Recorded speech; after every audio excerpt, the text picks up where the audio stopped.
that dude parties. He drinks. What are you doing? He's so fucked up right now. You're living your truth. You're living your life. Yeah. There's nothing wrong with that. If you had a girlfriend and one day you like pulled up to the crib and she was ripping Galaxy gas. It would, no, it would never, never, bro. There's anti-foaming agent in the fries at McDonald's. Yeah. Dimethyl polysiloxane. Why is it in there? They put anti-flame retardants in the fries at McDonald's? Because I always feel retarded after I eat McDonald's. Well, there's many reasons for that. Hey, you know people use our lemon lime electrolytes and margaritas? I've done crazy. It. Okay, yeah. You got ops everywhere. I do. Is the Crumbl CEO? He's my op. Are we live? Oh, we're fucking live. We are live. We got Santa Cruz in Miami, baby. Let's go, man. Finally, man. Finally. I'm so happy you made it. Yeah, it's amazing here, dude. I love it. I feel like I'm going to come here a lot. There's like a huge health atmosphere here. A lot of locked-in people. A lot of not locked-in people. I can see how you can slip into the degeneracy here. Yeah. But, I mean, dude, I've been working out on the beach, doing it big, so, yeah. That's awesome. Did you expect it to be this hot, or... I mean, hot. Well, people are saying it's like some of the perfect weather. Like, they're saying Miami gets kind of really hot and muggy in the summer. I love it, bro. Really? I thrive in the heat. Yeah, I really do. I don't think you can move here though. I couldn't move here. Yeah, California's too good, man. You've been out to where we are. Yeah. Down there in San Diego, a little north of San Diego. I think it's perfection. Now, I did just pay a tax bill, and I do realize why a lot of people do the 6 months in one day out here. I'll tell you that because they ate a lot of my money, but it is what it is. Yeah. I mean, you can't get the surfing out here that you're getting out in San Diego. Impossible. Only if we get like Hurricane Helena or something coming in. Yeah. And the beaches just get stormy by surfers. Stormy, bro. And yeah, you guys get hurricane swells, and so there is surfing in Florida, but it has to be off of a storm, bro. And like today, like when it's like even just like a little windy, there's no waves out there. In California, you can surf over 300 days a year, like decent waves. So yeah, it's just more fun. Yeah, I was about to ask you, how many days, like, is there a season for surfing or? Winter. Winter. Yeah. Why is that? Is the tide higher? Winter, the waves get bigger. The swells get into what's called more like long period swells. So the waves, like when you see a swell that says like 4 foot at 12 seconds, a swell that says 3 foot at 16 seconds is actually way bigger and more powerful because the intervals between the waves get bigger and they just like suck all this energy, and it's crazy. Yeah, it gets insane. They build up more volume with the longer period between each swell. Exactly. Okay. And yeah, California's just, man, it's the best. I mean, hey, Miami's fun. I like it. I feel like anywhere I can go where I can just be healthy and outside and do the damn thing, I'm stoked. So. Yeah.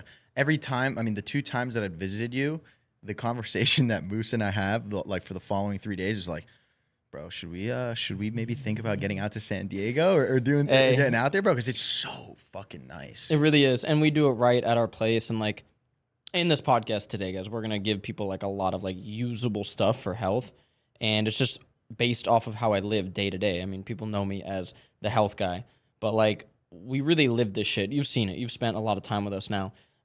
It's not some game that I put on or some gimmick or whatever. And I also have gone the other way as a lot of these other main people in the health space of pushing these things that are cool. Like, don't get me wrong, but it's like you're talking about a $8,000 piece of technology to put in your house that's good for your health. Like, cool. Like, I don't know, man. I just feel like that's not accessible to a lot of people.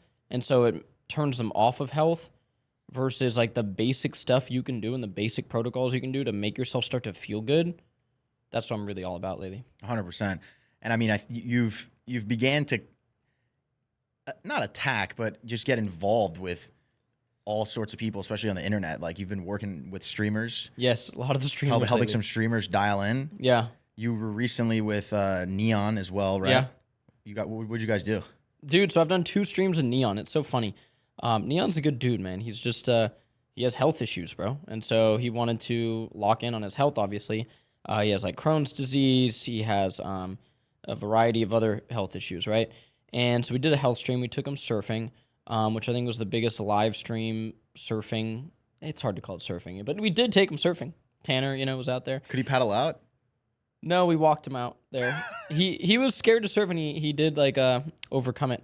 And then we did another stream with him, and it was great. It's so funny. People will clip up that stream and be like, "You bullied him. You were so mean to Neon." It's like, guys, these dudes, these streamers that I've had on, they're like, hey, push me, bro. Because I don't think they have anybody in their lives pushing them in terms of health and working out. And they're like, they see my content and they're like, this dude could push me to just like be healthy overall. And so that's, yeah, I'm like, I'm not going to like not push somebody to be healthy. So that's what I do in my personal life. So yeah, it was fun, man. And now it's just created this wave of streamers coming through and wanting to just kind of see how we live. It's something crazy. I don't think I'm the most locked in person ever. I have friends that are way more locked in than me. I know people that are way more locked in, but in general, the way we live is extremely healthy, extremely dialed in day to day, and it's achievable. How do you think these streamers can lock in, though, when they're doing marathons of 12 hours a day? Like, what would be a routine that you think is realistic for them? 100%. I mean, one of the issues is just the schedule that they do, obviously, with the sleep and stuff like that. But it doesn't really matter if you're working into late hours and not getting the most dialed in sleep. You can still wake up, have a good breakfast instead of McDonald's, bro. Like a lot of these dudes are eating. Don't develop an energy drink addiction, which a lot of these dudes have. So they crash out, they get tired, then it's an energy drink at 4 p.m. to crank that up. Bro, that's not honestly one of the biggest epidemics right now ever, is everybody drinking Celsius, all these things. And it's, if you just look at the caffeine, okay, I'm not against caffeine. I had a coffee this morning. Caffeine has a half-life of about 6 to 8 hours. So a cup of coffee or one of those energy drinks, you're talking 200 milligrams of caffeine in some of those energy drinks. But let's just take a light one. Let's just say 100 milligrams, okay? You're going to have a 100 milligram energy drink because you got tired at 3 or 4 p.m. So now it's midnight and you're trying to go to sleep, okay? Your body is still going to have about 50 milligrams of caffeine, more or less, running through your system. So how dumb would it be? Let's say we did this. It's nighttime. You're trying to go to sleep. And on your bedside table, there's a 50 milligram pill of caffeine. Would you take that? No, you would be like, no, this is dumb. But that's essentially what people are doing by having that late evening energy drink. So it's not anti-caffeine or whatever, but like, dude, the timing of some people ripping those things is completely fucked. Yeah, I mean, back in the day when MW2 and MW3, like the peak of COD would come out. Okay. I was guilty of it. Yeah. And I never did the caffeine pills, but this motherfucker. Oh my God, bro. Bro, people die from those all the time. People die from caffeine pills like a lot. A lot. I just way rather be drinking like coffee and Diet Coke because Diet Coke has a little bit of a little bit of caffeine. But obviously that's really bad. Like even myself, I always have a non-stim pre-workout. Yes. I use yours. I've been using yours for a while now, which is great. The Island Punch is delicious. I forgot which one I used to use, to be honest, but I used to think that there wasn't non-stim pre-workout when I started going to the gym. So like if I got out of work when I was working in New York or get out of class late and I was like going to hit a big lift, I was like, fuck it, I kind of want to get, really activated. But then nighttime would come around and I'm squirming and moving in my bed and then recovery is just destroyed. Yeah. No, your body has like probably at that point like 80 milligrams of caffeine, 100 milligrams of caffeine just running through it, and you're telling it to shut off now. We just had this expert on light on the podcast. He's just an expert in all things circadian biology and light. It's the craziest thing ever, and every single evening, this is something everybody can do. You need to make your house or apartment dark. And I'm talking like dark, bro. Like basically lights that come from the ground are better than lights that are from overhead if you have to turn on a light. And then there's different like wavelengths you can get through different light bulbs. And it's super easy, bro. You can buy these light bulbs. There's like Huga Health makes some. You can just find even ones on Amazon that are incandescent. Then they have a red tint to them, or even like a yellowish tint is better. And then so like in my house, and the Himalayan pink salt lamps, like Albert has a bunch of those in his house now. At nighttime, once that sun sets, it's a whole different lighting protocol in my house. So like there's some Himalayan salt lamps on, there's some red lights going, these little red light night lights that I have off Amazon. And so the house looks completely different. It looks sick. Like when you look at it from like this little like sauna that I have like up on this hill, you look down, it's just like kind of like a red like glow to it. And that signals to your body that it's okay to produce melatonin, which makes you tired. And if you are getting blue light, you are turning off your melatonin. So this stuff just didn't exist for that long in the grand scheme of human history. I have my degree in anthropology, so I like focus a lot on that. Just like this is how we evolved. These systems in our brain just built over hundreds of thousands, millions of years. Okay, never until a couple hundred years ago, 1,000 years ago, were you able to like get blue light like this after the fucking sunset. It was fire. And fire actually emits a lot of red light, which red light doesn't cause this issue with melatonin. So now, suddenly, we have more blue light than ever in the evening, and we're just cooking our body's own secretion of melatonin, and it's so easy to fix. Sunsets, and shining an iPhone flashlight is actually not as bad. This light expert described, because like, if I'm shining a flashlight at night on this, or like, you got to wake up and take a piss or whatever, and you've just made your house completely dark. Shining a flashlight, you're illuminating that thing. You're not getting as much light into your eyes. So that shit's super important, bro. I mean, even doing the thing where you turn your phone a little orange, like you can just Google how to do that. Game changer for health. And it's basically fucking free. Talking an investment of $30 into your house. It's crazy. But yet nobody does it. Yeah, these lights must be firing our brains on all cylinders. They are, but it's daytime, so it's like. Yeah. But dude, I mean, hey, like, I'm guilty of it too. Sometimes I need to film a video and it's dark out, and I'm like, I just gotta turn on this light and rip this thing. So it's all about managing like whatever works for your life. But the problem is, bro, just the easy low hanging fruit. You don't need to be, Gary Brecka or Brian Johnson with a $200,000 yearly routine and all this stuff. That stuff's cool. If you're worth $100 million watching this, do all that for sure. But for most people, bro, you walk into their house, it's 9 p.m., 10 p.m., they're trying to chill, go to bed, and they're blasting themselves with blue light. Like, there's no reason. Yeah. Don't you think our bodies are able to adapt to anything, Do you not, for sure. Do you not think that with all the phone usage and computer usage and blue light usage, like our bodies like adapting to like be able to 100%. relax faster? Your body's adapting to everything you're doing right now, like in real time. That's just how we evolved. But it doesn't mean we're going to outrun right now the hundreds of thousands of years of biology, of evolutionary biology. Like, your brain is built for certain inputs, and that's what I think most people's issue is they're trying to outrun these things. Diet, you know what I mean? Like, we ate certain foods for hundreds of thousands of years. They helped us evolve. Now we're trying to outrun that. It's not. There's going to be an adjustment period, and it's not going. The adjustment period looks like increased cancer rates, increased colon cancer, just lack of energy, lower testosterone. It's not good. So once you live like I live, I think it's a normal life. Some people think it's crazy, but I'm able to move through this world. I'm traveling, doing my thing. I just live a little bit different, just a little different than people, and I feel like I feel fucking. I feel amazing. Yeah. So simple. 100%. You mentioned Brian Johnson. He's all over the internet. Do you think it's all propaganda, what he's doing, or does he actually care about making other people healthy, or is he just trying to sell people the products that he uses? He has some weird stuff going on. I'll tell you one thing that I saw that was kind of strange. He launched this meal service, and this dude traced it back to, it's not a blueprint Brian Johnson protocol meal service. He's just using a large meal service that already exists and just like altered it a little bit. So some of the stuff with his actual products, I feel like he's trying to get so many products out at once to just capitalize on all the stuff he's doing. That's not a good thing to do. And with our business, like, we have gone the other way. Like, we don't release something unless it's perfect. And we don't have any investors in our company. And one of the main reasons we don't is because right now they would tell us to release 40 products that we have in the pipeline that they're just not ready yet, because it would make us a lot of money. And they're good enough.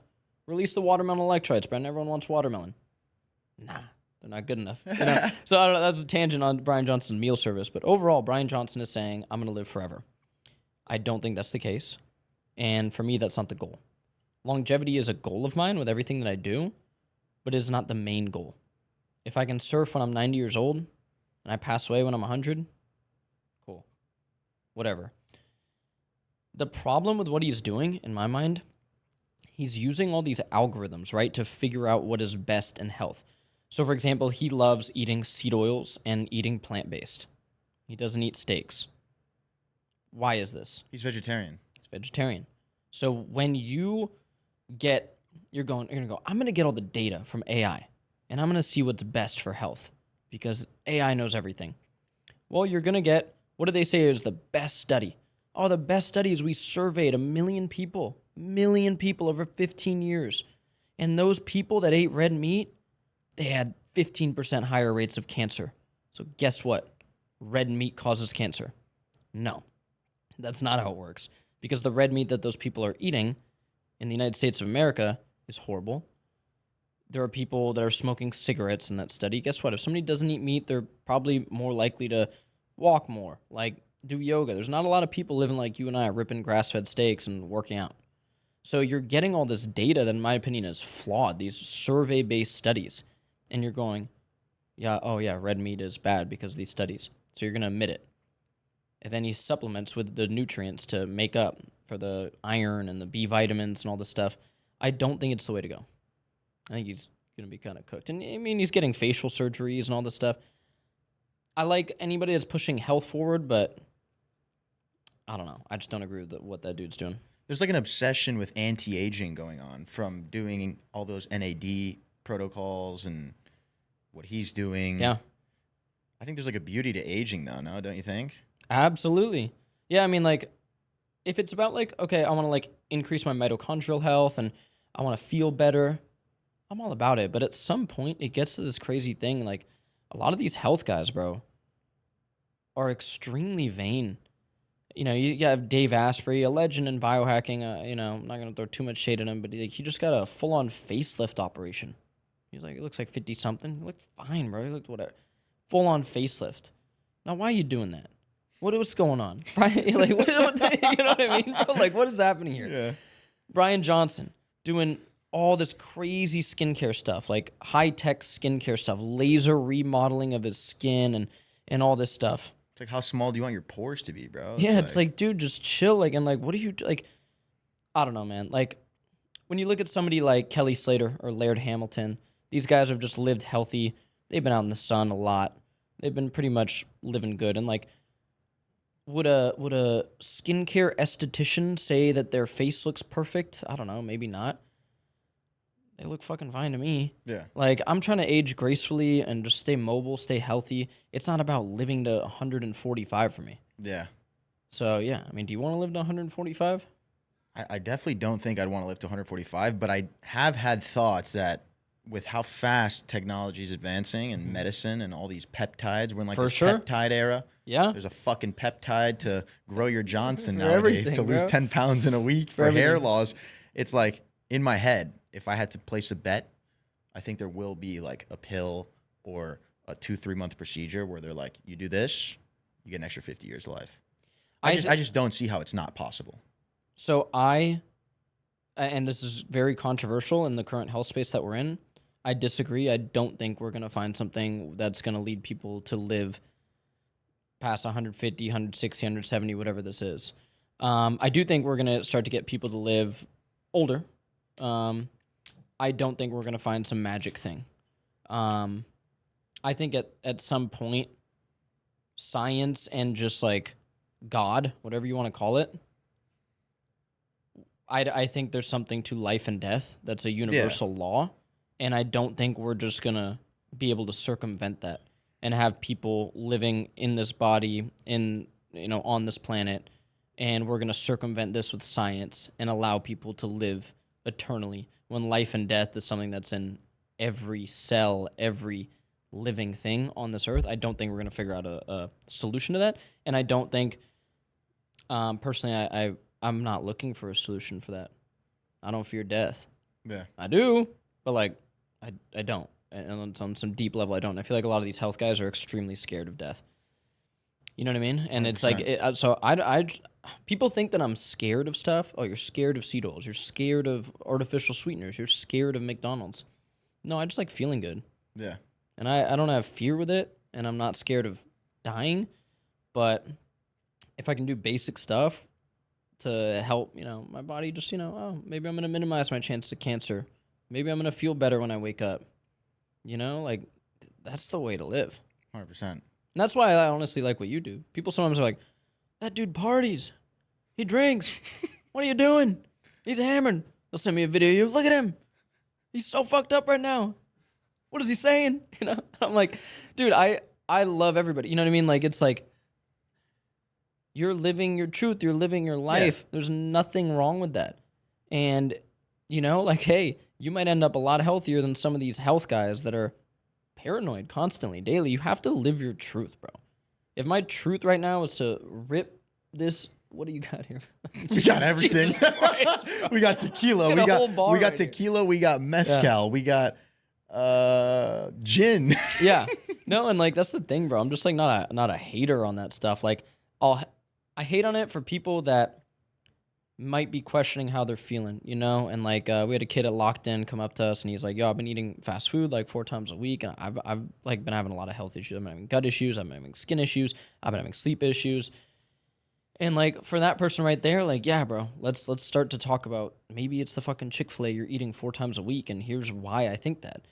But yeah, just like where I'm at in life, like I don't hate on that. Like if you want to drink and do your thing and you're into health in other ways, fucking great, let's go.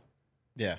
I mean, for sure. And I always say, like, you got to respect the poison. You know what I mean? Like, for me, I think if you're going to put your health at a priority, then, you know, it's okay to enjoy a guilty pleasure here and there. Yeah. Sometimes it gets a little bit out of control and I completely hold myself accountable for it. And then I'm like, I got to fucking chill, dude. Yeah, bro. You know, because that feeling, once you feel that feeling that you've described, that presence, that morning energy, that fucking just, I'm alive. Bro, yeah, You know, I get into these flow states. You know, you've been in them. I see you in your videos, dude. Like I can tell, like you're there. Like there's nothing like it. You know, hey, back in the day, back in high school, we used to like I've talked about this so much. Like we used to rip Oxycontin pills and party, bro, and drink alcohol and stuff. And I remember doing drugs, probably like this guy, and back in the day, you know, like honestly, and like you would get this like good feeling. You know, I call it like this good feeling right here. It's probably a bunch of opioids like going through your system at that point.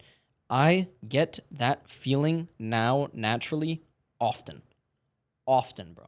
I get this amazing feeling right here just when I'm just dialed in. It's just a beautiful day. I get home from a surf. You know, I'm eating steak and sweet potatoes and veggies with my wife. The sauna's cranked up. You know, I'm playing with my dog outside. Got some music going. You know, I'm taking some electrolytes, some food of the gods. I'm just like, I get that feeling. And I'm like, okay, I can get this naturally. Like, I need to spread that message with people. I mean, shit, you felt some breath work yesterday. Oh, yeah. Yesterday when we did that was super interesting. We did a microdose. Yes, sir. And we did cold plunge, Wim Hof, and hit an outdoor lift. Yeah. That was like literally unbelievable. I was feeling great. Yeah, you know what's funny? You mentioned the 2 times that I feel like I'm literally like high has been doing breath work, like the Wim Hof procedure, and during my 72-hour fasts. Yeah. Which I've done now 3 72-hour fasts. And when your body enters that like full fasted state after like a day and a half where you're like on ketosis, dude, I was like walking outside. I even captured it in one of my videos. And like everything was just more vibrant. For sure. I was like, I could feel this crazy. It was like I was on ecstasy. Yeah. I felt 100%. like I was rolling on fucking ecstasy for a second. Obviously not to that extent, but I was like, whoa. And then when you do the breath work as well. Yeah. I think that's what made our day yesterday I think that really set the tone for it. 100%, dude. Yeah, breathwork is another free tool that people have. And like, oh, what? You want to feel, you might feel a little goofy doing it.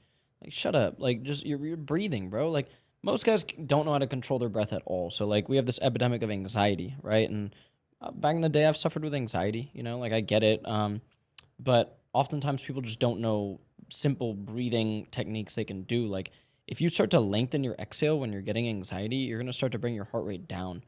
And if you just start to pay attention to that and you just do a little like 4-second breath in your nose and then a deep 8 to 9 second breath out of your mouth, and you do like 6 of those, it's going to completely change your vibe. You can do it right now listening to this. And it's not just for anxiety. I do this type of breathing when I'm winding down for the night.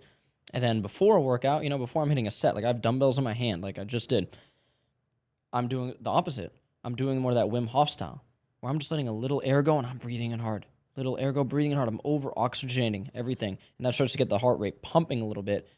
You'll notice you can do more reps and like you're on one. Yeah. Free tool. Yeah, the thing with meditation, at least in my experience, it's extremely challenging. You know, someone who's like a bit impulsive and has ADHD, like there's been periods of time where where I go like maybe 2-3 weeks. I think that's been my best of consistently every morning, 2-3 minutes. And I 100% non-deniable feel the effects throughout the remainder of my day. Yeah. It primes you for a good day. You're calmer. You don't get as agitated if some shit doesn't go the right way. But it's so challenging, you know. It is because it's a skill, is what I was told once at a yoga class. Meditation and breath work and finding that presence is a skill, because like you breathe in, you breathe out, then you get distracted, then you come back. Yeah, and it's about coming back to that center. I think so difficult. It's difficult to stick to. You know, I have like a 10-minute guided meditation that I do every night. I just put on headphones, I lay down. It's the same 10-minute guided meditation. It's free. It is hard to stick to. The best way to frame health stuff for people is like, you have a lot of young guys that listen to a lot of young people, right? They're competitive, okay?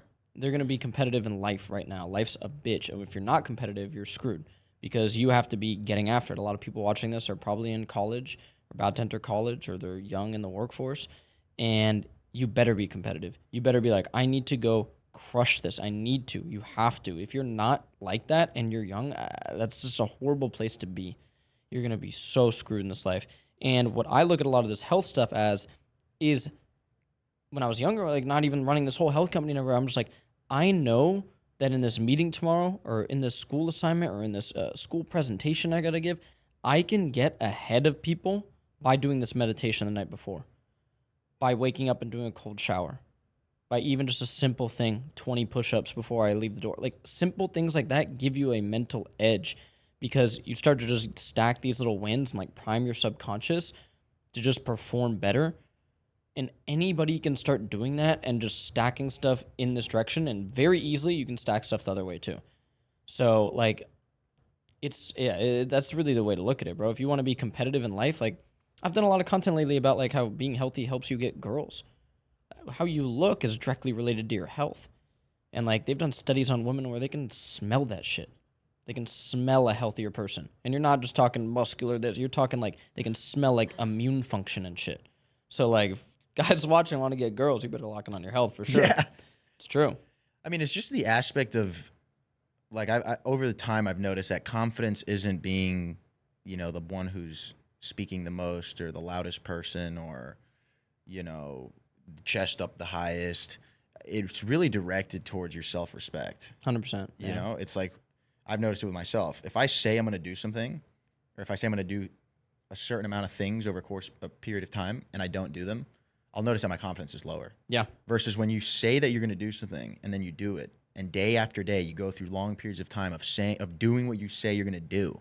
It's the number one confidence booster. 100%. I always make that. I think we spoke about it before, but it's like the best parlay you can make is like giving yourself 3 things that'll benefit your health, whether it's going on a walk or fucking drinking some water with fucking electrolytes and going to bed at the same time. Like those 3 things, you parlay that for a month, immediate confidence boost. Yeah, absolutely. And it's not, you won't even notice it, but like your aura honestly just like vibrates around girls. Yeah, no, that healthy aura is real. And then like, you know, once you get to my age, because I'm a bit older than you. And you're married. Yeah, and I'm married. Like you see people that get to my age and maybe a little bit older than me, people start to fall off like flies, bro. You see people that you haven't seen in like 2 years, that's when it hits. And so I try to tell a lot of these kids that are a bit younger, like, yeah, you can get away with more now. But if you don't know a little bit about like what good health is, you're cooked. You should start to learn about what good health is now and practice some of it. And I get it. You're in college, whatever it is, you want to go do this. But at least you know how to get back to baseline of good health. And then you know the reality of, you know what, I'm going to go have some drinks, whatever, you know, you want to do. You know the reality that it's bad. When people don't know that reality or they get conned into this thing of thinking, oh, a few drinks a week is healthy because I saw a study on it. No, it's not. It's not. It could be healthy to be with your friends and socialize and all that, but like the alcohol isn't doing it. So like once people know a lot of those truths about health and they can re-log back in, that's extremely crucial. Talking about girls and relationships, I mean, it happened to me in the past where you just unlock in when you get into a relationship and you get comfortable with another person. Why do you think that's so common? I feel like some women like to basically take over a man's life. It's a dangerous thing. A lot of young guys watching this should really actually lock in on this. Okay. Some women will start dating a guy, and every guy sees this with some of their friends. They see them less. The guy changes, right, a little bit, like, and it's a cooked situation. Okay? It's horrible. You're laughing. Cooked is the only way to put it. You've seen this, I'm sure, with some friends. It's happened to me. It's happened to you. I think young men watching this, you got to be a good person and everything, but you should be authentically yourself from the jump. From the jump, you have to be yourself, and I think it's pretty natural, like the way we evolved again. I take it back to that a lot, but it's true. Women, I think, will test men a little bit to see where their boundary is, to take more time from them, to maybe get them, to sort of domesticate them a little bit, which there's some good aspects of that for sure. But you have to like watch out for like those natural tendencies, and then the natural tendency in us just to be lazy because it's comfort, it's safety. Those are things you really need to watch out for when getting into a relationship. Like, hey, this chick might try to like take some of my time or tell me to not hang out with this, my friends that I like. You better nip that shit in the bud early, and then eventually you'll find somebody that actually supports you and supports your goals and likes you for who you are. But if you alter yourself for a woman, what's going to happen in a year when you've gotten into a relationship where you weren't yourself? You're eventually going to be yourself.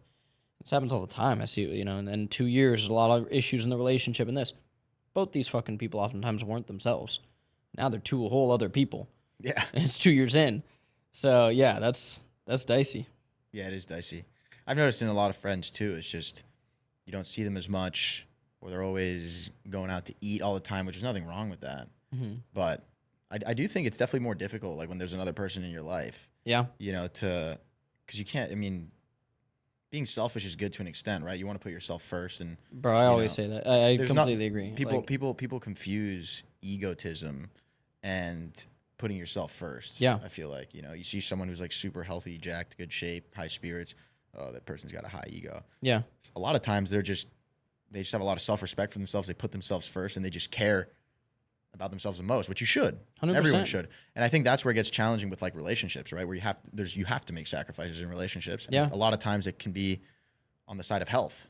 For sure. Dude, I couldn't imagine dating somebody who was extremely unhealthy. It would be a make or break in my relationship. I was already into health when I met my current wife, and so like she just knew the deal. Like, this is like how I live. Like, this is what I do.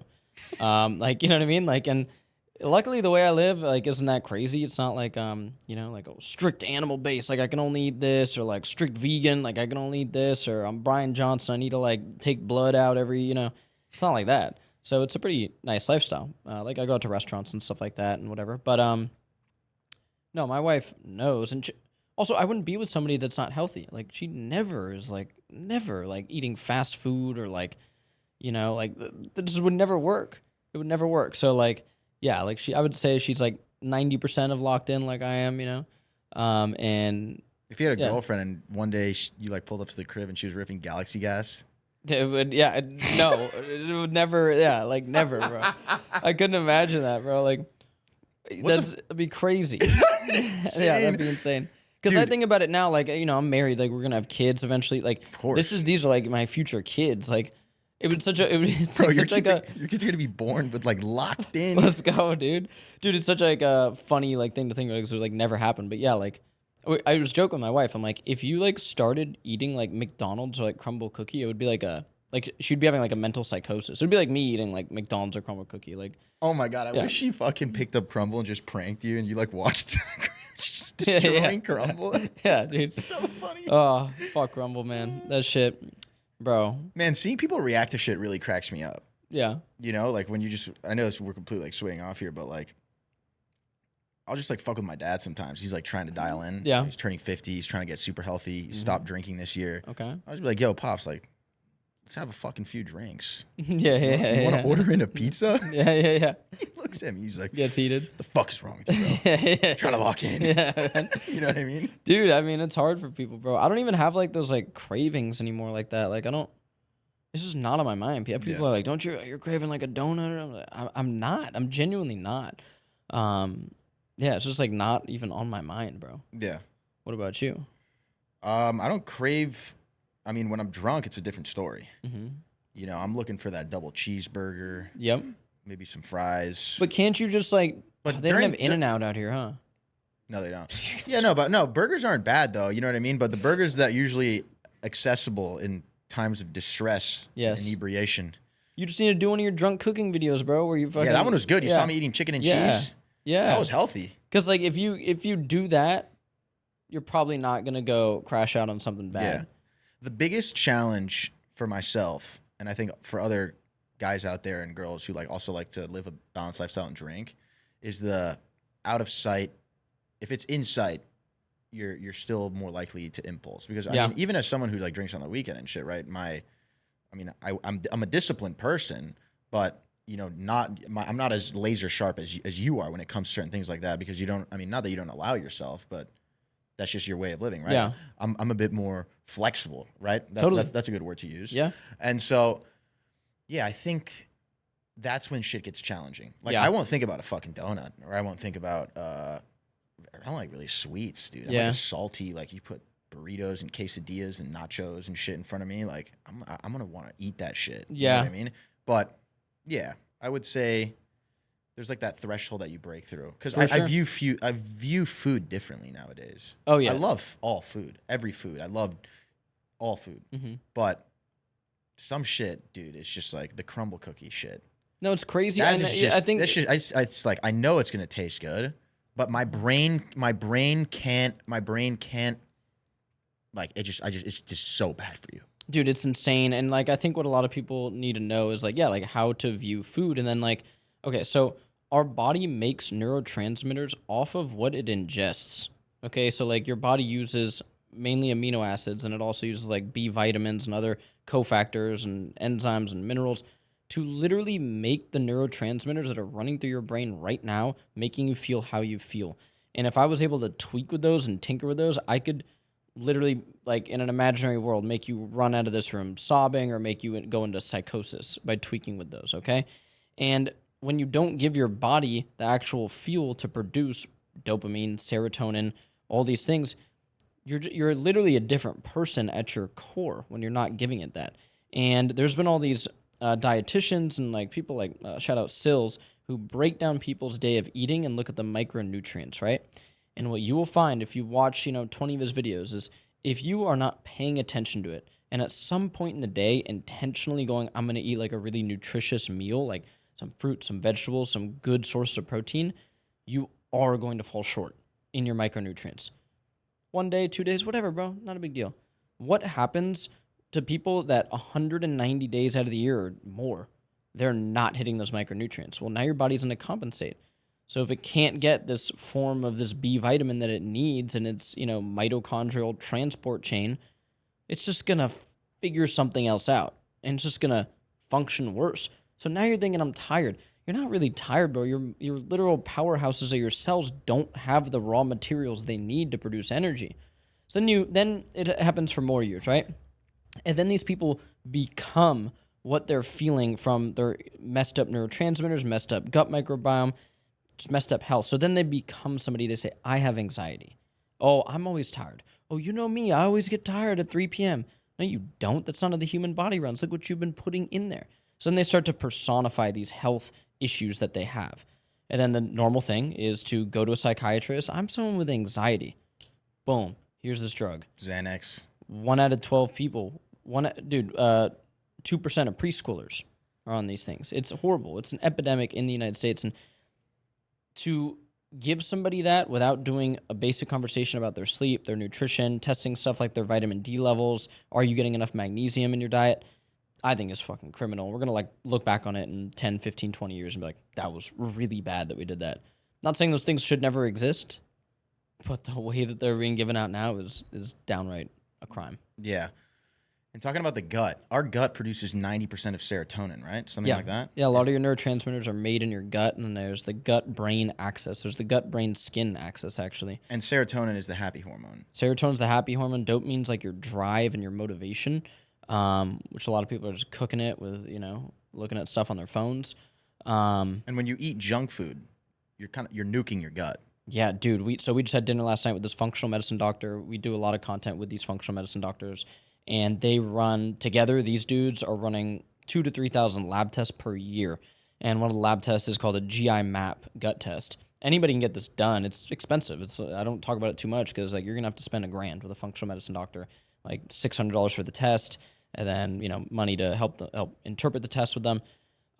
You can see different bacteria in your body and how much there is, and if they're good bacteria or bad bacteria. You can see all the stuff, and reliably, dude, these guys are like, anybody that comes to me that's eating junk food regularly, their good bacteria is just taxed, bro. It's just not there. Yeah. And this is gonna fuck with your immune function, your actual neurotransmitter formation. You just cook, bro. Then we see colon cancer in young people skyrocketing. People should be concerned about this. It's like, yeah, like you can't have this be something you do on the regular of eat junk food. Like you're getting a fucking science experiment ran on you. Yeah. By Taco Bell, by McDonald's, by Chick-fil-A, by these companies. They're running a fucking science experiment on you. There's anti-foaming agent in the fries at McDonald's. Yeah. Dimethylpolysiloxane.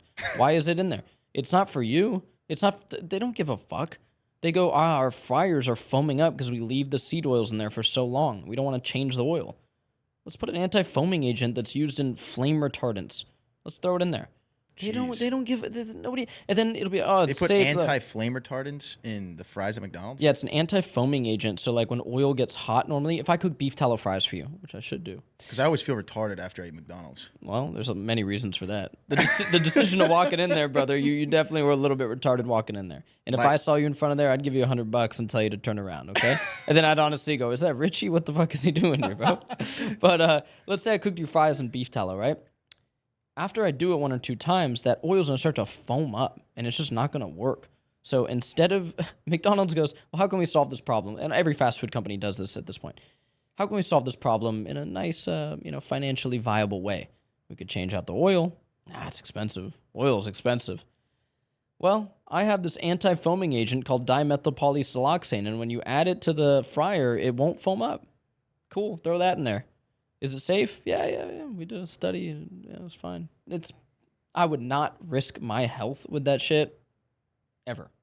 Yeah, that sounds like one of the drugs that this guy tried to sell me at Coachella. You want some diethoxylamine exactly, bro. in my ear? Yeah. Cocaine, weed, diethoxylamine. And I was like, nah, dude. Yeah. I'm gonna have some tequila. Yeah, man. Yeah. But it makes me wonder, fat people who say they're happy and eat junk food every day, are they actually happy? Because they're nuking their gut and they're probably not producing as much serotonin as someone who's eating healthy. I think there's different types of fat people. Okay, so like you take an offensive lineman in the NFL, they're fat, but they have cardio for days, they're strength training, they're getting all their nutrients, they're dialed in. That's a different fat person than just what you're referring to, which is Nick Ocado. Yeah, no, there's no way that dude's happy. Yeah, there's just no way. There's no way. Like, it's not happening, I mean, dude, like, you can't see your dick. You can't. Yeah, that's the worst part, bro. Yeah. Not being able to see your Johnson. Yeah. So there's no way. And yeah. Scientifically, they're not producing as much serotonin, would you say? Yeah, I would say their neurotransmitter function is absolutely cooked. If you were to run some labs on them, like, just dog shit. Like, these functional medicine docs, you can run all these labs and stuff, and they can really get a good picture of, like, how you're actually feeling. Because, like, you can see, like, how much B vitamins you're absorbing from the food you're eating and stuff, and, like, you can see some aspects of, like, your mitochondrial health, and a lot of it's above my head. These dudes are, high level, but I don't think there's anybody in the world that if they were to throw, like, $5,000 at those lab tests and really dial in everything, then you got to put in a lot of work with what you eat and, some supplement protocols and stuff like that. Like, I mean, dude, you're going to feel amazing. It's a computer, bro. Your body's a computer. It's a machine. If you were offered $5 million to stop your lifestyle right now and do fast food for 2 months, show people how you feel, show the changes, and then lock in and reverse it, would you do it? No. $5 million? No. Really? No, I definitely would not do that. No. Wow. No. Have you seen that documentary of that guy who ate McDonald's for like 2 months? I forgot what it's called. Super Size Me. Yeah, he ended up passing away. Yeah. Really? Yeah, he passed away recently. He's dead, bro. Wow. Yeah. Did he get healthy after that? I think he really tried to lock in on his health and stuff. But I mean, if you watch Super Size Me, you clearly see what happens when you eat McDonald's. I mean, the dude just felt awful. It's not something that I would do to myself. I think the damage is too grave. There's a guy who's a fitness trainer, and he does something where he gets like pretty fat, then he leans out, fit to fat or something. He's done it a bunch of times. It's cool. I respect like what they do to like show people like this is possible. Watch. But when you really learn, like I'm reading this book on mitochondrial health right now, and it's complex. It's a hard read. I'm getting through like it slowly. You start to learn how beautifully. Okay, this dude wrote this book on mitochondrial health, and in the beginning of the book, this is a scientist, right? Like he says, "Hey, I was not a religious person at all. I didn't believe in a higher power. After studying this subject for the last 15 years, I firmly believe there is a God and is a creator." He was basically like, this system in our cells of producing energy, there's no way that there isn't something more out there or some type of intelligent creation out there. And I feel like it's just a disrespect to yourself to not acknowledge that a bit and then give your body the fuel that it wants to feel good and show up for other people and not disrespect your fucking ancestors that worked their ass off. I'm not talking just your grandma and grandpa. I'm sure they were great people, worked hard to, get you where you are today. I'm talking about 1,000 years ago, 5,000 years ago, 10,000 years ago, 20,000 years ago. You had people on this earth dealing with way harder shit than, oh my God, I woke up, I need my vape today. Like, oh my God, the DoorDash driver's late. Like, oh, I forgot to buy food. Like, way harder issues than that. And now you're just kind of disrespecting them by just like treating your body like shit and getting colon cancer at age, 38 and just calling it a wrap, like, because of your decisions. Like, fuck that, bro. Yeah, I'm not into that. Yeah. That's really interesting. Yeah. The only thing I'm familiar with when it comes to the mitochondria is how in zone 2 cardio, it's most activated for fat burning. Yeah, I mean, I've seen like some interesting stuff on the different zones of cardio. One thing in this book on mitochondria, basically like hard exercise, it was saying, basically increases your capacity to produce more mitochondria. So you literally have more capacity for energy when you work out. So it's not like working out gives you more energy. It's like working out not only gives you more energy, but it gives you the capacity to have more energy. It's a trip. Like you're not just like at some fixed like number of mitochondria. It's like if you are watching this right now and you don't work out like a lot, like, and you think your first workout is hard, damn right it's hard. You think your first week of working out is hard, 100%. Your body will adapt and you will have more capacity for energy. So like, I feel like when people that are really out of shape, like see people work out, like, oh, they're pushing themselves like crazy hard through. It's like, no, yesterday I was just chilling, bro. Yeah. On a microdose, like we're working out hard. Yeah. But it feels good. Genuinely feels good. Not like a bullshit thing of like, oh, this feels like shit, but I'm just acting like it feels good. Like when you drink that bottle of tequila, you're like, this tastes good. That shit don't taste good. But like, maybe you appreciate the craftsmanship and everything. Maybe we got to make Brent a little margarita. Hey, man. Hey, people use our lemon lime electrolytes and margaritas. I've like done crazy. it. Okay, yeah. One day, there was one day, dude. One day I took your dragon fruit electrolytes, had some nice tall margarita glasses. Yep. And how did I coat that rim? Electrolytes. Damn, yeah. Well, but I think I might have had like fucking 6 scoops of the electrolytes, and I think my blood pressure shot up the next day because that much salt scoops. And that much fucking tequila. Oh yeah, it wasn't the tequila. Yeah. Yeah, no, dude. We had a guy make a bunch of mocktails with the electrolytes. They were pretty fire, bro. Yeah, they taste great. I mean, I think if you throw like prickly pear with some mint ice, shake it up, fucking delicious. Yeah, he was doing all sorts of. We're doing cherry limeade soon. I proved that flavor finally. So stoked on that one. Oh, that's sick. And then the beef sticks, dude. I'm working hard on the beef sticks. Gotta see the beef sticks. Like nothing, because it's like, for a lot of people traveling and shit, like I get it, bro. It's hard. Like you saw that $39 bag of dehydrated ribeye I had. Yeah, that's crazy. Yeah, that's not accessible to people. Like, it's not even that much protein in there. Yeah, I think the beef stick is one that's kind of hard to dial in. I've tried a lot of them. They all suck. Some of them I don't fucking like them. The Archer ones are mid. My goal is to make the best beef stick ever and price it the same as those fuckers. So there's just no question. Grass-fed beef, single source, from Colorado. I'm going to go to the ranch. That's the only way to do it if you're going to do it. Dude, now we kind of have, we got a lot of, we got money coming in from the company, right? Like, it's doing really well. And I think a lot of people would try to scale as quickly as possible with that money, like just pour gasoline on the fire. Now I feel like I can do deep work to create these products that are just so good that it's like, no, like, oh, we have money coming in? Like, okay, we could have launched a beef stick a while ago. First samples this dude gave us, let's do it. No. Like, let's dial this thing in like crazy. Let's go to the ranch. Let's pet the cows, Like, let's do a honey blueberry like version. Like, oh, let's like really dial in everything and then also get it to scale now because we're at a pretty big scale where, oh, Chomp sells a 10-pack for $25. Well, we'll sell 10-pack for $25. And ours doesn't have the same preservatives as theirs. And it's better. It's single source beef, not a mixture of beef from 10 different countries. And it's not some like oily, floppy thing when you take it out. Like, oh, I'm so stoked on it. That's sick. Stoked. Yeah. I'm excited. I try everything. Let's go. You can run it by me. I'll test it. I'll be honest. Dude, we need to make one of our testers, bro. Because we always have like electrolyte flavors and stuff that we're testing. Might need to Yeah. express you some of them. What do you think has been like the number one lesson you've learned while building Santa Cruz Medicinals? I mean, you guys, I'm assuming, are doing multi 8 figures a year. Absolutely. Yeah. What do you think has been the biggest lesson? I think the biggest lesson is treat others how you want to be treated. Joe, my co-founder, and I, like, we have this ethos with our company is that's the ethos. We want to treat others how we would want to be treated. And that goes with the pricing our products. I think a lot of people hear about this health thing and they expect it to be like some crazy overpriced thing. Our electrolytes are better priced than liquid IV per serving. Our beef tallow is the best priced beef tallow in the game and the highest quality. Our grass-fed whey isolate is some of the best priced grass-fed whey out there. And that really comes from us just wanting to like make a brand that's here for a long time. And then with the content side of things, again, treat others to you. I film with all types of people, bro. I'm open to film with anybody. People get real cliquey in this game and real weird, bro. That's where you lose. That's where you lose. And Can't like, be confined to one channel. You know yesterday, bro, the dude who you met briefly, Sagar Kong, big Indian Jack guy, he doesn't have a big following, like 30K or whatever. He's popping off, and I've just been, and I tell him, he's like, yo, I'm in Miami, like small chance, but like, I'd love to even just say hi to you for a bit. I'm like, no, come fucking film. Like, I've been messaging with this dude for a while, and he's been the homie, and sure, sometimes I blow up, like it's hard to see his messages and whatever, and it's just like, I'm not gonna like get into that ego mode where like, oh, I have this many followers, like I'm fucking so good.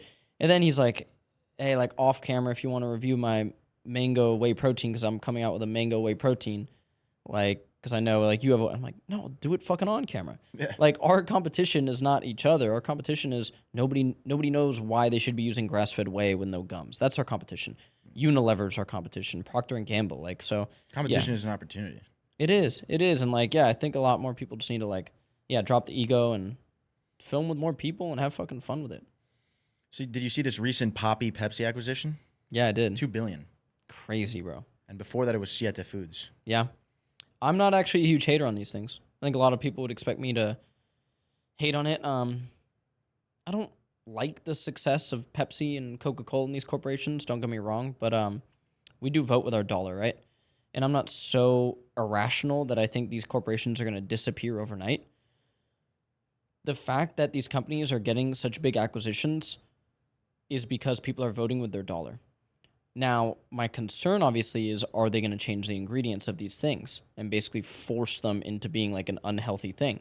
That wouldn't be good. I don't think Poppy is the healthiest thing ever. I think it's good. If someone's trying to quit soda and they're on that, cool. I could nitpick the ingredients here and there.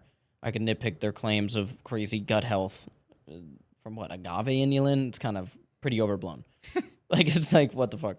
But you're switching from a regular full sugar soda from that, great. It's, people in the health space get really upset when they see an acquisition like that.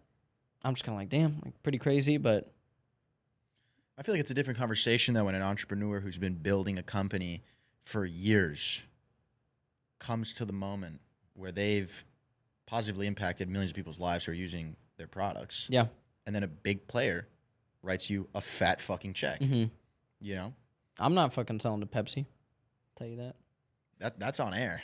I'm not. Yeah, fuck them. I don't think they would want to. Have you seen the amount of videos that I've done? Fucking, I highly doubt that they would sit in. You got ops everywhere. I do. Is the Crumbl CEO? He's my op. I think that shit would get a lot of streams, bro.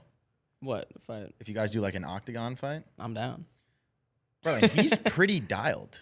That's the funny honestly, thing, bro. Like, we follow each other. Actually, I've spoken to him and stuff.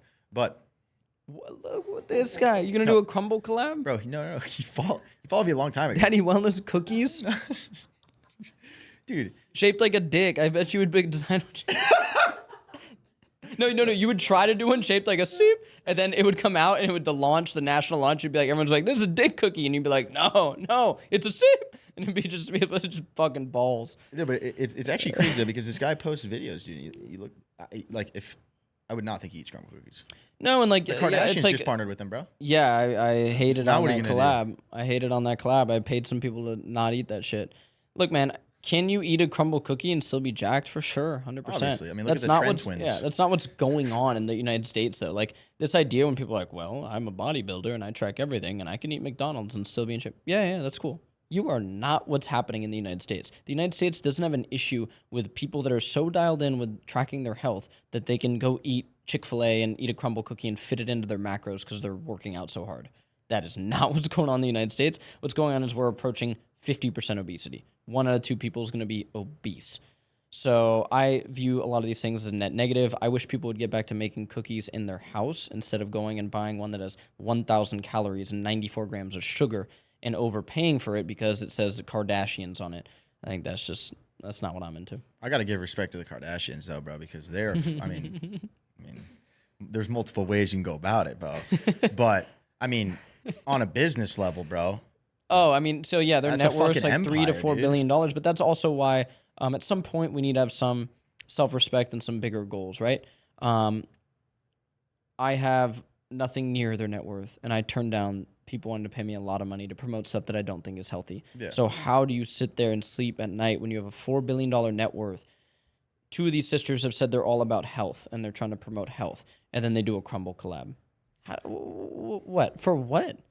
Go do a collab with a Sweet Green Kitchen, bro, that just launched seed oil-free stuff. You can go get a steak salad seed oil-free there. Go do a collab with them. Will you make less money? Sure. Who gives a fuck at that point? We just sat down with a dude who's probably worth near $1 billion this morning for breakfast, and we had a deep conversation around money doesn't buy happiness. He knows a lot of people that are depressed as fuck on their G550 jets. So at some point, I do think you should get to, if you're watching this and you're young, no. Money can buy happiness to an extent. Get to a level of money that buys you some freedom. But after that, bro, like, just impact the world in a positive way. You're going to feel a lot better. And I don't think a Kardashians Crumbl collab is doing that. Yeah, I heard this quote recently that was, money doesn't buy happiness, but it buys joy.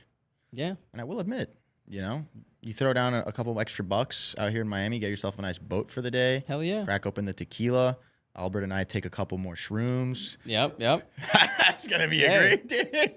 When is this happening? Right after this? Let's go, dude. That's where we're going. No, man. Hey, money. No, real shit, money, you have to do fun shit with your money, bro. Like, we just took a surf trip to Mexico and, like, we're on a boat pulling up at the surf break. And, like, you just give a fuck less about all the little things that used to bother me when I was young. Like, oh, this surfboard rental's $20. Fuck. Like, okay, it's just less stress. I'm like, get all the fucking surfboards. We had some like photographer there who was like a local Mexican guy and he was like overcharging. And I just like, look, I'm like, I know you're overcharging me the tourist prices. I don't give a fuck because it's going to help support you. I just wanted him to know that I know that he's overcharging me. But like stuff like that, bro. And like a lot of the money we make for our company and money I make, it goes right back into the boys. The same dudes I've known for a long time. And we just do fun shit with that money. And you have the same fucking thing going here. We do the same thing. And I think also just like the cool part about making more money, it's not about the money. It's about what it took to be able to bring 100%. In more cash. You know what I mean? Everything you have to do in order to scale the business or the brand, whatever you're doing, all those little fucking puzzles and pieces you got to move in the right place to see that growth. I think that feeling beats those moments of just like, okay, like obviously the trips are unbelievable and all that, but yeah, no, 100%, man. If you were just like given this, it wouldn't feel the same. Yeah, and like earning it and like doing something good, building something real is so fucking fun. Yeah, like I would do it again every single time. Yeah. Let's get into a little bit of Make America Healthy again. Absolutely. Because I haven't heard much of what RFK is doing besides jabbing his ass cheek with D-Bol. He's packing Zins. Yeah, he's packing Zins, and I saw that. He's jamming his ass with D-Bol, packing Zins, and doing like 20 pull-ups at 70. Yeah. So we know he's healthy. Yeah, we know he's dialed in, yeah. But what about the rest of the people in the U.S.? What's going on? I mean, are you seeing anything? I'm not seeing any major changes. I do think RFK is going to institute some stuff that will make some changes. There's some pretty clear stuff. We touched on earlier the overprescription in this country. I think it's one of the biggest issues facing people today. You grab the average person off the street, they're prescribed something. And it's like people, when you start to say that, we need pharma. Yeah, for sure. Like, well, that's not what we're saying. But the overprescription is absolutely demonic, bro. The amount of kids that are prescribed ADHD meds, SSRIs, antidepressants, anti-anxiety meds, it is completely screwed when there's clear research out there. Not this paper's weird. It like kind of draws a connection. No. Direct research showing this group, we had them exercise hard, and this group, we gave an antidepressant. And the exercise group worked as efficiently with way less side effects. So at that point, once there's stuff out there like that, then I think it's demonic to give kids SSRIs without doing the other protocols. And if we don't fix that shit, then yeah, we're all just watching America deteriorate. It's fucked. Yeah, Michael Smoke, Higher Up Wellness, he always continues to talk about habit change before the bullshit change, right? Mm-hmm. Like you can take the SSRI or you can start getting healthy. You can go to the gym. You can step in the sun out a little bit more. Yeah, I mean, I couldn't agree with it more. I don't know what it was, man. Like since I was growing up, like a lot of my friends were prescribed Adderall. Mm-hmm. I was prescribed that shit when I was young. I didn't take it, luckily. I just did a content piece about it. Like, bro, I'm eating Pop-Tarts and going to school and being told to sit there for 8 hours, and I'm, not stoked on it. So then I start, not paying attention in class. And then this is the pipeline that everybody goes through. My mom doesn't know better, and the school psychiatrist or whatever saw Brandon, threw a book at somebody, whatever it is. You're like, oh, we need to fix this. This is crazy. Oh, my God. Brings me to a psychiatrist. They sit down with me for 20 minutes and prescribe me Ritalin. I take it once or twice. I didn't like how it made me felt. Then every morning, I remember for like a little bit until it just phased out. My mom was like over it because I started doing okay in school. I would just take it in the morning. I'd be like, yeah, no, I'm taking this. And then I would just like throw it in the bushes on my walk to school. Thank God. Because, yeah, there's studies showing that Ritalin can affect growth in teenagers. So when teenagers are taking it, they're becoming shorter, smaller, and more brittle-boned. It's meth, The guy who invented it, why it's called Ritalin, is this chemist was playing tennis with his wife, and he was testing out all these amphetamine derivatives on her. Her name was Rita, okay? He is playing tennis with her one time, and he gives her this certain meth derivative. She's fucking locked in. She's like, this is the one. You found it, honey. He's like, oh, my God, yeah, let's call it Rita. Ritalin. That's how the name started, yeah. Shout out Rita. Just kidding. Shout out Rita. And then he brings it here, and he first of all, it goes into like a lot of the, there's a whole tangent on, let's just say a certain group that used a lot of Ritalin. Let's just say that. Anyway, it comes to the United States. They go, how do we market this? They go, okay, well, let's get people on this thing that are not focused and, dealing with issues. They develop a questionnaire because in actual brain scans, you cannot reliably diagnose ADHD. There's nothing to diagnose it actually. Okay, if you have a tumor right now, we could go to an MRI, you'll find that tumor, okay? There's nothing that can reliably diagnose ADHD except for this questionnaire that was developed by the people selling the drug. Any one of us right now, if we wanted to, could go do this questionnaire and get prescribed Adderall or Ritalin or whatever like that. Like that. Easy. And the questionnaire is intelligently designed to get people on these things. And then now we're at a situation where it's an epidemic and kids are on these things. And it's the same thing with anti-anxiety meds and sleep medications and all this shit. And I think it's just fucking sad. I got a crazy Ritalin story. I remember I was taking my third SAT after bombing the first two, and I was like, fuck it, I got to rip some Ritalin. Yeah. So I went up to my boy, and I was like, dude, can I get one of your focus pills? He's like, yeah, take this 20 milligram Ritalin. You're going to lock in. You're going to get through the reading section. I was a horrible reader. Quick. Yeah. 7:30 a.m., Ritalin goes in, straight to the room where I'm taking the SAT. Mm-hmm. I get to page 3, Ritalin hits. I can't flip the page. I was so locked in that I couldn't do the exam. I was literally like staring at the paper, and I was like, methed out. I was like rereading the same sentence over and over and over again. I'm not kidding. No, like, I believe it, dude. Well, in college, cracked. In the early days of college, we would do that shit too. Adderall was floating around, anything, and it's just like, it's a fun idea to think like there's a pill out there that's gonna make me lock in on X, Y, and Z. And same thing with health, bro. People think there's a new peptide that'll. There's no way around the hard work and the consistency and the daily things that we know are good, that are right in front of you. The problem with many people, honestly, and this goes into like a deeper life thing, is the work is right in front of you and you know what to do. And there's a resistance in front of a lot of people. With me, content, putting out these products and stuff, even I struggle with it. There's a resistance, right? And I've been pretty fucking good at overcoming it and doing the damn thing. But in every human being's life, this is something that's in front of them. And you just have to put one foot in front of the other and fucking go. So you could try that Adderall, you could try that Ritalin, and be stuck on one page of the SAT. So how'd you do on that one? I fucking flunked it. Yeah, dude. Well, fuck, yeah. Dude, I got like another 800, bro. Yeah. It was horrible. Yeah. Thankfully, like, Dude, it was like 805. The good thing was that I ended up doing well on like my 5th one. Fuck yeah. I was able to super score it. Yeah. I did the ACT. Actually did pretty well on it. I was able to do like well on the ACT. Remember, do they still have that? Who knows? I mean, this motherfucker was chewing Adderall back in high school. Fuck yeah. Yeah, he got a perfect score almost. Okay, damn. But he's been done. And you said his whole personality changed too after you stopped, no? Yeah. You were like, you said you. That's what my dad said. My dad said, like, you know, like, it's time for you to fucking stop this. Mm-hmm. Like, you gotta find the tools to figure out how to get off of it and deal with it just being like a normal person. You would self-isolate yourself. Changed at that point. Like, For sure. You said you were self-isolated then too. No, you're like yeah, quieter. it was socially awkward, and then you stop, and then you're like, oh shit, like, you know, Mm-hmm. I can't talk to people without having like a fucking 160 heart rate. 100%, man, dude. Like, how many kids out there are just methed up, bro? We've methed up kids. We have absolutely cooked the whole brain chemistry of so many people. Albert and I were doing this content piece of looking into the stats on how many people on these things, but then you get into a whole other layer of how many people are on multiple things because they get on an anti-anxiety drug and then something else happens. So then you need to get on this SSRI, and then you're not doing well in school. So let's put you on these ADHD meds. These people's brains are cooked. I saw a guy talk about how a lot of these school shootings are people that are prescribed multiple psychiatric drugs, basically. Okay? And what happens is you're also giving these to unstable people who aren't going to follow this protocol. You're giving people powerful shit and you're saying, you better take this every day at 3 p.m. What the fuck are you talking about? These people are going to take them randomly when they're not feeling well. They're going to cook their brain chemistry. And they're going to go shoot up a school. It's fucked. It's fucked, man. It's it really so is. fucked. Yeah. That's like, it's honestly so sad. I've seen some videos of just like foreigners getting interviewed in Europe and wherever, and they're like, "What do you guys think of Americans? Fat school shootings." Yeah. Actually, bro. Yeah. Obviously, that's not all there is to America. It's an Yeah. unbelievable country, but it's just like that's what the outside sees. Yeah.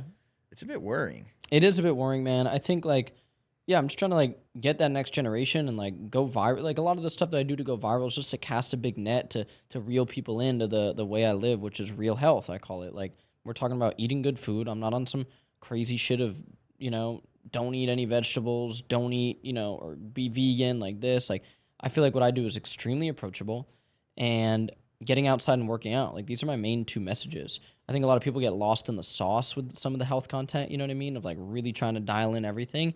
But those are like the main things that I preach. And if more people could get on that wave, we could create a huge change just in the world. Yeah. I think also the health space has become so populated with creators, and so many of them, I mean, a lot of them just make that shit just way too complicated. For to sure. be honest. 100%. Learn how to cook a steak, a good Yeah. chicken breast, chicken thigh, some fucking rice cooker, keep some good seasonings. Bro, yeah, like my day It today sounds honestly, like when I explain it sometimes like it comes off like a smart ass type of thing, but until you do it, Dude, the main thing is people don't know how to cook any food, and that's why I try to do a lot of simple recipes on my page, because like I think it'd be extremely difficult to be truly healthy if you're not able to cook some meals at home. you have to eat at home. Yeah, you don't have to be fucking Gordon Ramsay, but like if you don't know how to make some basic stuff, this is a life skill that you're lacking on. And I run into dudes every day that's like, oh, but I just don't know how to cook. What are you talking about? You could learn that. Like, yeah, this idea, like, this is why I like learning just a lot of new shit. Like, I've been surfing a lot lately. I go to jujitsu, like, I'll try new shit. Like, because if you think of yourself as somebody that can't learn something, you're fucked in life. Because you have to constantly be learning new shit and looking at stuff like that you see the way to learn it. You know what I mean? Like, so yeah, like if you don't know how to cook, boy. Yeah. I was always obsessed with learning new shit when I was growing up. Every time I'd do something dumb, my mom would take the power cable of my Xbox because all I would do is play video games. And so I'd get grounded like once a month. So it was like 1 week out of the month, no Xbox. Yeah. Every single time that would happen, picked up a yo-yo, learned how to fucking juggle. I'd put a broomstick on my fucking chin. Fuck yeah, dude. Did calisthenics. And I was just like, dude. maybe it's the ADHD or whatever it For is. Where I'm real. just like, I need to know how to do Yeah. some shit, Yeah, I mean, But then like, I'd get back and I'd be fucking dropping 70 bombs and like having like a 20 KD on damn, pub dude. stomping. I was addicted to the original UFC video game. I got to like 10th in the world. No way. Yeah, it was the old UFC video game where you had to spin the thing to do the submission. It was way better, honestly. The new ones are cooked. I still be playing video games sometimes, just like a little bit. Right now we're on NHL for some reason. You're a Madden guy? I like Madden. I like FIFA. I don't know why we're on NHL so hard right now. Like none of us have ever put on Who's the any best? hockey gear. I'm the best. Is he? At NHL? You still have Zamboni at the... In the NHL game? We haven't seen the Zamboni. We just be playing people online. Our record's like 14-34. We're pretty cooked. Oh, damn. Yeah, it's not good. It's a hard game. There was a period where I was obsessed with Ultimate Team on Madden. Oh, yeah. My boys would come home like after lacrosse practice. We just take turns fucking playing. Dude, it's fun, man. I've done video games in like small doses, totally fine. I think don't video see any games issues. are better than doom scrolling, to be honest. Yeah, I totally think so. Especially depending on the content you're consuming. But like, there's an undeniable fact that me having to figure out how to get like fall camo and MW2 and grinding out headshots taught me that you got to do it. Yeah, 100%. I got to figure it out. Whether I'm there's head some good glitching research on it, dude. There's good research on but this is the thing I said in my piece of content I did on it. It's like, bro, like the research on video games showing an increase in hand-eye coordination, increase in like benefits. Bro, you're talking 30 minutes to 1 hour. There is no study, and I guarantee there will not be a study of saying, hey, little Jimmy plays Fortnite for 9 hours a day. How's his health doing? Let's track him over 6 weeks. Guess what? He's fucked. You know what I mean? I can tell you that study. You can run that imaginary study right there. But you say, hey, this dude, after he hits his workouts, he lives a healthy life, he plays 30 minutes of NHL with his friends. That's probably a good thing for you. Yeah. I'm over the days of plus 4 hours, but Yeah. How much you still be playing video games? not 0. 0. You're just too busy, huh? 0. I just can't. Dude, that's how I feel. Like, And like I still have a annual ritual with him because growing up, I would go to midnight release every fucking year. okay. And my parents let me skip the next day of school. Shout out them. And I would be at first prestige in less than 24 hours I remember that shit. because I had to do it. Yeah.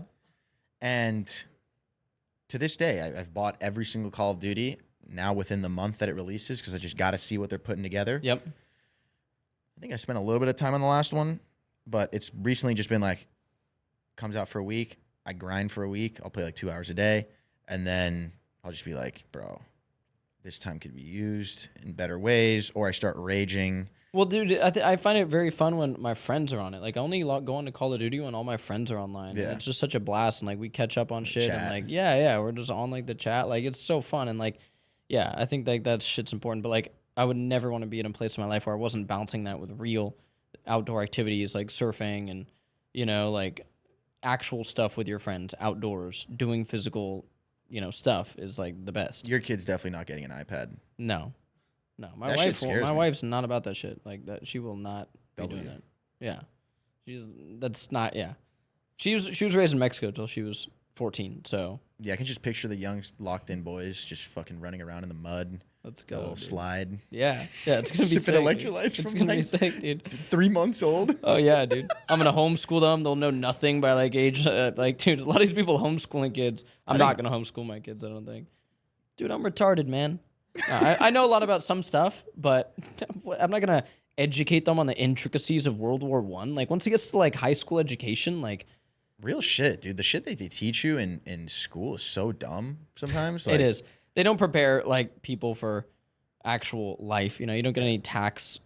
Sometimes I classes. wonder, like, what did I take from high You school? forget a lot of it. Bro, I don't remember anything. Dude, I got was my degree fried in as well for most anthropology. of it. I forget a lot of the anthropology stuff. Like, you quiz me on like basic anthropology stuff. There's stuff I nerd out about that I'm like obsessed with, and maybe that's just how my brain works. But like, if you quiz me on some basic anthropology shit, like I'll do okay. But like, you just forget a lot of it.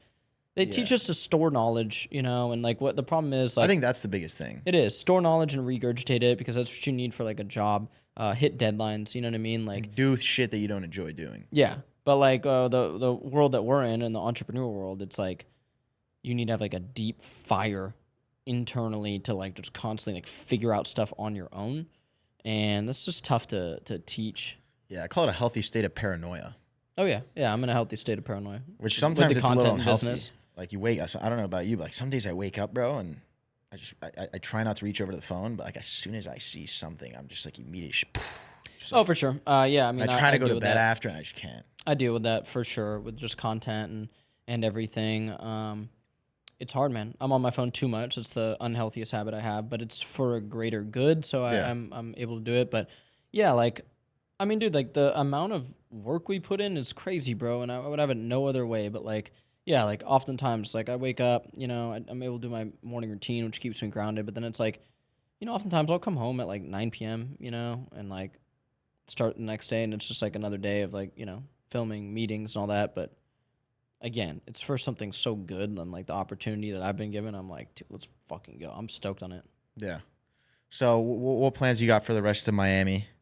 For the Rest of summer, Miami? tell us Well, about Miami, the summer. What's coming? go. The beef sticks. I know we're waiting for We're them. working on them. It'll take a while. I mean, I have a meetup tomorrow that you might pop out to. You're doing high rocks tomorrow. Yep. So you're gonna be running and rowing and carrying and I don't know what else. I mean, we did the yeah. I'm gonna pull up pumps to the High Rocks. Okay, let's go, dude. I mean to the meetup, To the meetup, yeah. You're gonna be not pumped pump up. to the High Rocks. No, you're gonna be. Let's go, dude. You got some natural pre-workout and electrolytes. Oh my gosh, bro. Better be ripping them, bro. Stacking. Yeah.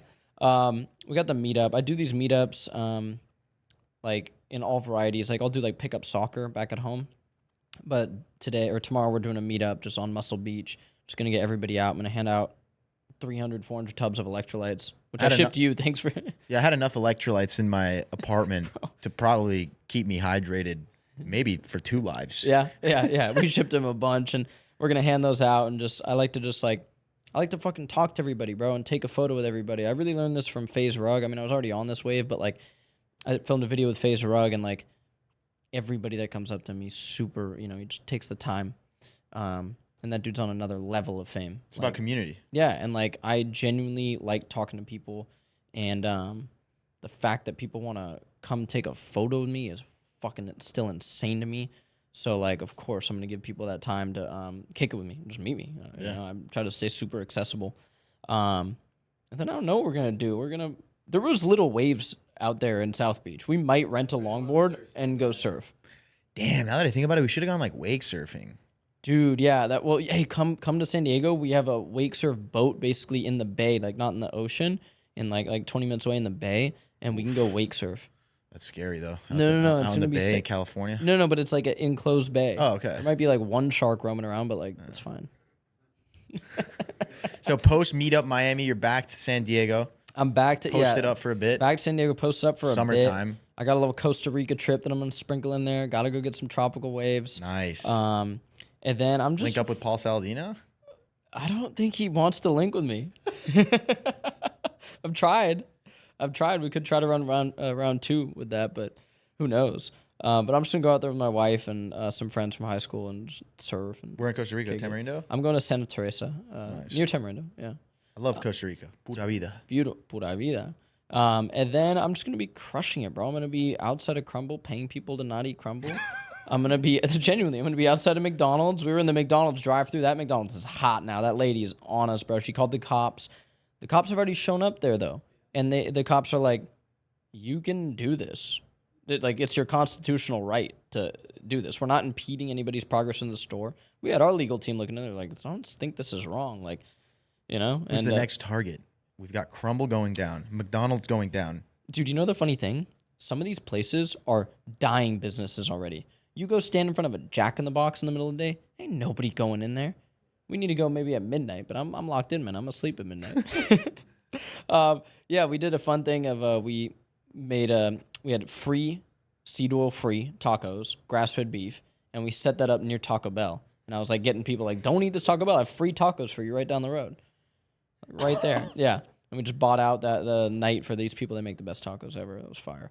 So yeah, just I saw that video. yeah, that was fun. That was super fun. Those guys look legit too. Just the most legit. I don't know how their business is gonna scale. Like they're using grass-fed beef and like handmade like corn tortillas and stuff, and like They were Mexican. Mexican. They got like the Those are aunties. the like, fucking doing- best. Yeah. Oh, they were so good. Those are the best. I hope his business scales and takes over Taco Bell someday, because dude, that shit was fire.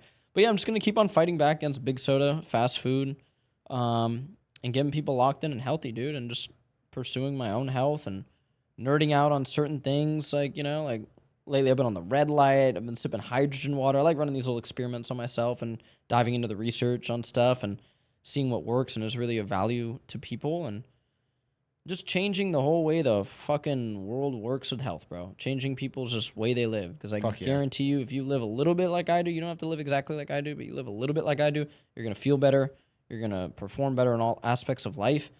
And on a deep level, a lot of men end up, like, it's pretty bad. Like, that. If you look at the stats on that, you can't even do that much content on that, because if you say the word, like, they don't even want people to see the Yeah. word. But that comes from bad health, man. It comes from just a bad way of viewing life. So I'm trying to fight back against all that shit. Fuck yeah. And I know you are too, so Yeah, and you're crushing it, bro. I think we're doing a good job. Fuck yeah. Yeah. You're getting people stoked out there, dude. We're doing I it. love it. We're doing it. Let's fucking go. Well, yeah, we'll catch you guys on the next one. Brendan, Yeah. thanks again for coming on. We made it to Miami, baby. I know. I'm gonna be back here a lot, man. We'll be in San Diego next for Let's sure, go. though. We'll Let's definitely go. do something else. Surfing round 2. Oh yeah, dude. We need to get a day. Well, actually, I might have to some big prep waves, for the huh? next surfing one, bro, because Okay. that shit was. mean, he Hey, was I out stood there. up He for was out 2 there. seconds. He was in the water with a pro surfer. Shout out Tanner. You could say that to people. Yeah. You go up to girls at whatever thing you go to next. You can be like at High Rocks. You can be like, oh, this shit. I was I surfing was in with the a pro water the with a other pro day. surfer. But this High Rock shit's pretty cool. You should leave with that. Yeah. Yeah, It's true. 100%, We'll back it 100%. up. You call Tanner, and be like, yeah, he'll vouch for you. But yeah, I'm gonna I rip think that we can one. get you on some actual waves, bro. Yeah, no. Hopefully, I'll. You're gonna train for it now. You're saying you're I'm gonna not like gonna train for it, but I no, definitely make think. him train for it, bro. Make him go to South Beach. No, Get a longboard because you said you were so tired paddling. It wasn't the cardio. You got good cardio. Yeah, the paddling was. It's hard. If I don't surf, Oh no! for- Also, never again am I ever hitting a fucking back lift with you yeah. before going out. our paddling to the muscles are dialed in. fucking- Bro, if I go 3 weeks without surfing, which I really haven't done in a long time, and then I go you're so sore the next day. You It's ever like, golf? Oh, I'm a great golfer. Oi! We got golf, surfing, and Yes. we didn't have fucking top tier tacos last time, so we have to do that. Okay, nice. We'll Golf, work some of surfing, those. tacos. Oh, and I'm gonna help open up a restaurant. It's gonna be in Tallow. Venice. Yeah, Tallow Organic Grill. W. Chef Kuso's involved, so we'll pop out there, Fuck yeah. and then we'll golf, and then we'll surf. Maybe a TSL. No, I'm just joking. All right. Much Let's love, go. dude. Appreciate it. Let's go. Let's go, dude. Thanks for coming on, brother. Absolutely, bro. Lit. Always. Of course. That was great.